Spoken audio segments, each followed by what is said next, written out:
દેવભૂમિ દ્વારકા જિલ્લાના ભાણવડ તાલુકામાં જ્યારે સ્થાનિક સ્વરાજની ચૂંટણીનો જે માહોલ ગરમાયો છે ત્યારે દેવભૂમિ દ્વારકા જિલ્લાના ભાણવડ તાલુકામાં ભાણવડ તાલુકા પંચાયતની રોજીવાડા સીટ છે તેની નીચે આવતા ગુંદા ગામની આજે 5 સ્ટાર ન્યૂઝ દ્વારા મુલાકાત લેવામાં આવી હતી।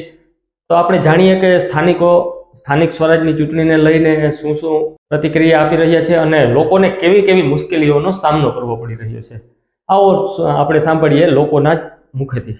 દેવભૂમિ દ્વારકા જિલ્લામાં સ્થાનિક સ્વરાજની ચૂંટણી ચાલુ રહી છે ત્યારે ભાણવડ તાલુકાની 4 જિલ્લા પંચાયત બેઠક અને 16 તાલુકા પંચાયતની બેઠક છે। તેમાં જામરોજીવાડા તાલુકા પંચાયતની સીટ નીચે આપણે ગુંદા ગામ આવેલું છે। ત્યાંના સ્થાનિકો પાસેથી આપણે જાણીશું કે શું સમસ્યાઓ છે, શું વિકાસના કામો થયા છે અને હાલ જે મત આપો તો કોને આપો અને કેવી રીતે આપો અને શું કામ આપવો।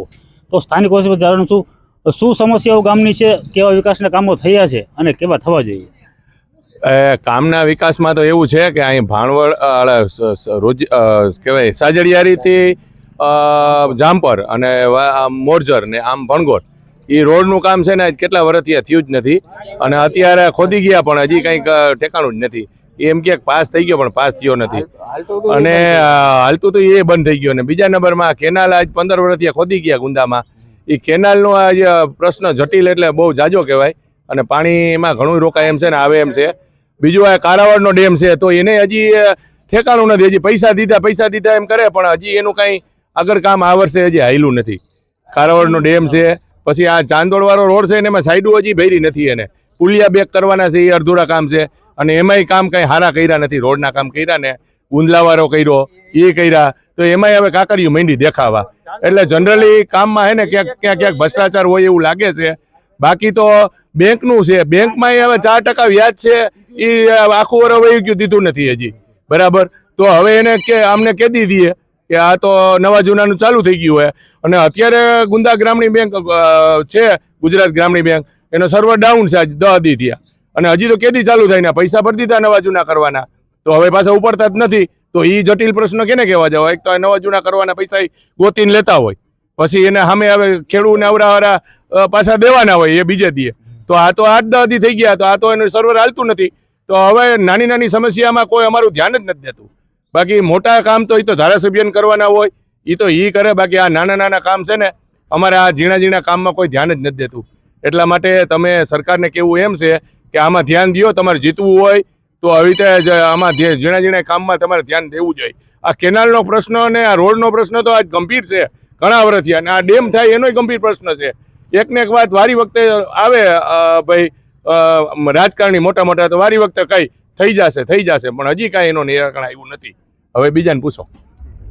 સમસ્યાઓ ઘણી બધી છે, તો પાયાની જે ખેડૂતનું જે સમસ્યાઓ છે પાણીની, એ પાણી જ ખેડૂતને પૂરતું જો ન મળતું હોય 15 વર્ષથી, તો ખેડૂત કેમ આમાં એનો પાક છે તે આગળ પકાવી શકે અને કેમ એની જે આયાત છે એ લઈ શકે? શું કહેવા માંગો છો, શું સમસ્યાઓ છે બીજી?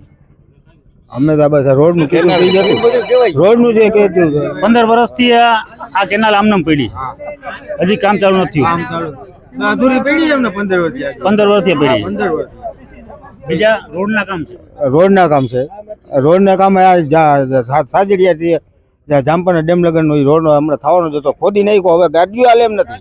આ મત માંગવા આવે છે ત્યારે તમે એને કહો છો ત્યારે હું તમને જવાબ આપે? એ કે થઈ જાય, એ કે બસ અઠવાડિયામાં ચાલુ થઈ જાય, તો કાંઈ હજી એનો નિર્ણય આવ્યો નથી। 2 મહિના થઈ ગયા ખોદી ગયા, 15 વર્ષથી થઈ જશે એવી જ વાતો હાલે છે બરોબર। 15 વર્ષથી હજી થયું નથી, કંઈ કેનાલનું કામ થયું નથી, રોડ રસ્તા થયા નથી બરોબર છે। અને ખેડૂતનો ખાસ કરીને ધિરાણનો એક પ્રશ્ન છે, તમે વાત કરી એમ, હવે ધિરાણના જે ટકાવારી જે આપે નહીં, બીજા દિવસે એને પૈસા પરત ન મળે તો એ ખેડૂત એનું ટર્નઓવર કેવી રીતે ફેરવી શકે? શું કહેવાનું થાય તમારું? કહેવાનું આ એક જ ભાઈ, આ ઓછામાં ઓછા 4 તાલુકા બચારે જામપુરથી સાજડિયારીના પાટિયા લગનમાં ઓછામાં ઓછા 4 તાલુકાની વસ્તી હાલતા માર્ગે ડિલિવરી થતી જાય એવા રોડ કરી મૂક્યા છે। અને કે આચારસંહિતા છે, ઓલી સંહિતા છે, ભારત આઝાદ થયું તાલુકામાં મને તો એવું લાગે લગભગ આ રોડ નહીં બન્યો હોય। હવે જો કોઈ સરકાર આવીને બનાવે તો એક જુદો વિચાર છે। ઓછામાં ઓછા 35 થી 40 ગામનો વહીવટ છે, વાયા ગુંદા, આમ સાજડિયારી, ખંભાળિયા, આમ જામનગર, આમ લાલપુર, આમ જામજોધપુર, આમ ભાણવર, હવે આટલા તાલુકાને સ્પર્શ કરતી પબ્લિક, આ આટલી બધી 35-40 ગામની પબ્લિક એ રોડ ઉપર ખાડા લેતી વહી જાય છે। એમાં સરકારે કાંઈ બહુ ખાસ કરીને ધ્યાન દીધું નથી। અને જે કોઈ પણ ચૂંટણીમાં લોકસભાની આવે, વિધાનસભાની આવે, તાલુકા પંચાયત આવે, જિલ્લા પંચાયત આવે, બસ આ થઈ જાય ને એ કાર્યાલય ખોલીને ગાંઠિયા ઠરેલા ઠીકરા ખવડાવીને પબ્લિકને સમજાવી દે. પબ્લિક વરી એને માર્ગે, સરકાર એને માર્ગે, વરી 5 વર્ષ થાય એટલે આ તો ઓલી હાવેણા વેચવાળી ભીખ માગવા આવે ને એમ પબ્લિકના સરકાર ભીખ મગવે છે. વસ્તુ આ એક જ છે. ને ગામડાના સ્થાનિક પ્રશ્નો કોણ ઉકેલે? આનો સ્થાનિક જે નેતા છે, જે કોઈ તાલુકા પંચાયતમાં ચૂંટાઈને આવે, જિલ્લા પંચાયતમાં ચૂંટાઈને આવે, એ રજૂઆતો અમારી લઈને જાય તો થાય. બાકી તો હવે બીજું તો હું આમાં ગામડાની પ્રજા ખેતી હારે સંકળાયેલી છે, એ બિચારાઓ પોતાનું ખેતી કામ કરે કે તાલુકા જિલ્લામાં અરજીઓ દેવામાંથી નવરો ન થાય તો શું કરે? આ બધા પ્રશ્નો આવા ઝીણા મોટા તો ગામડાની અંદર અસંખ્ય, આજે 25 વર્ષથી 20 વર્ષથી આવા અસંખ્ય પ્રશ્નો ઊભા છે. પણ ખેડૂતની કોઈ વેદના કે ગ્રામ્ય પ્રજાની કોઈ વેદના એ સાંભળે એવું કોઈ મને લાગતું નથી કે તાલુકા પંચાયત ચૂંટાય, જિલ્લા પંચાયત ચૂંટાય, લોકસભા ચૂંટાય, વિધાનસભા ચૂંટાય, આમાં ક્યાંય હજી નાનામાં નાના કોઈ કામ થયા એવું લાગતું નથી મને. હવે જો કંઈ આમાં પરિવર્તન આવે તો ભલે, નકર પબ્લિક કે આમ જનતા હાથમાં હથિયાર લે તો જ કામ થાય. જેની લાકડી એની ભેં એવું કામ છે આ બધું. સમસ્યાઓ ઘણી બધી છે. ભાઈ એના વેદનાની વાત કરી. જો ખેડૂત જીવતો નહીં રહે તો દેશ કેમ જીવતો રહેશે? ખેડૂત ઉપર આખો દેશ નિર્ભર છે. આપણો દેશ ખેતી પ્રધાન દેશ છે.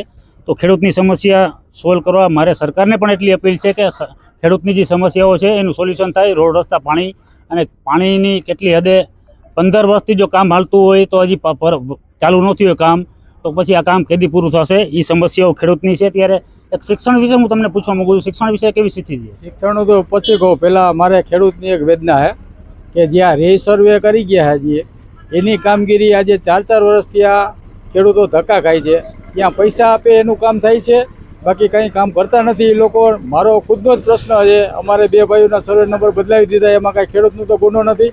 એ લોકો રિસર્વે કરવા આવ્યા હતા એને બદલાવેલા છે, અમે તો નથી બદલાવેલા. છતાં 3 વખત માપણી કરી ગયા, છતાં પણ અમારું આ કામ થતું નથી. એટલે આ મોટામાં મોટો પ્રશ્ન હોય ને ખેડૂતને તો આ ખેતરના જે નકશા બદલાવી નાખ્યા, નામ બદલાવી નાખ્યા, રિસર્વેમાં બધું બદલાવી નાખ્યું છે. એ તો સરકારે કર્યું છે ને, ખેડૂતે તો નથી બદલાવ્યું. તો આમાં કોઈ જવાબ આપતા નથી. ને કોઈ પણ તમે જમીન વેચો, ત્યાં જઈને ₹1 લાખ કે 2 લાખ રૂપિયા માગે આપો એટલે પરબારું થઈ જાય છે.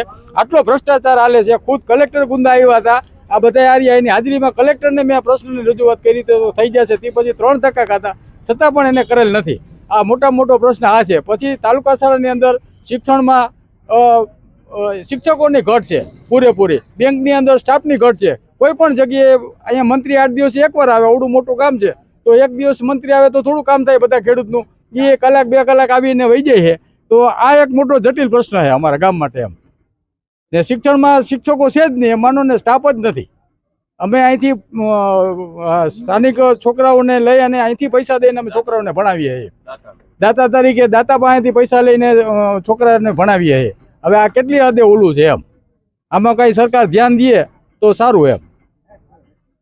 ચૂંટણી આવે છે, બધા પક્ષો પોતપોતાનો વાત કરી અને 94 પેડા શું ખવડાવીને વહી જાય? તમે કીધું ગાંઠિયા અને એવું ખવડાવીને વયા જાય છે, બરોબર છે. અને આપણે ખાઈને પાછા મતે આપી દઈએ છીએ, બરોબર છે. એટલે ગમે પક્ષને તમે મત આપો, એને પૂછો કે તમે ભાઈ આ કામ કરશો? તમે ખાલી વાતો કરીને વયા જાઓ છો, પછી કોઈ દેખાતા નથી. અને આ બધા ખેડૂતો અને એના વતી મારો સરકારને પણ સવાલ છે કે ખરેખર આ લોકોનું સાંભળો. તમારા કચેરીમાં જે કર્મચારીનો સ્ટાફ અધૂરો છે એને પૂરો કરો અને આ બધાના કામ પૂરા કરો. ખેડૂત ખેતી કામ કરે કે અડધો દી અહીંયા ઓફિસે રહીએ.